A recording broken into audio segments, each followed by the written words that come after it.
अब पटना में दूध गो फ्लैट चाहिए, एक 1 BHK एक 2 BHK, एक में मैं रहूंगी और एक में जिम करूंगी। ओके जाना, घर दही सोना के सेट चाहिए, पटना में दूध गो फ्लैट चाहिए। अरे एक करे जा, तू जितना खर्चा करेबू हम उतना खर्चा करब, ओकरा खातिर हम भागल ना हई। आ जदी हमरा के छोड़ के गइलू तो बुझ लीह हम संतोष पागल नहीं। बन बुझे ज्यादा तू चिराई उड़न बाज हो तो बुझ ली हम हई रंगा बाज हो, बुझ ली हम हई रंगा बाज हो। तू जानत हुआ कि हम ग्रेड ए पढ़ नहीं।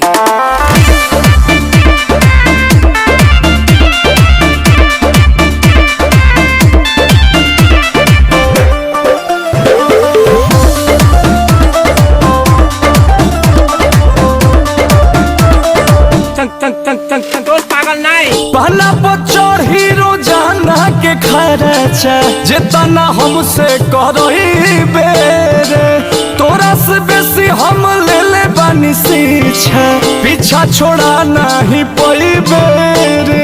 अच्छा के प्यार में हिसाब ना करो, माहौल खराब ना करो, बुझलो। अरे एक करे जा, जितना तोहरा से रात में बात कइले बानी न उतना केहू औरी खाती जागल ना है, लेकिन जदी तू हमार दिल तुरलू तो बुझ लीह हम संतोष पागल नहीं।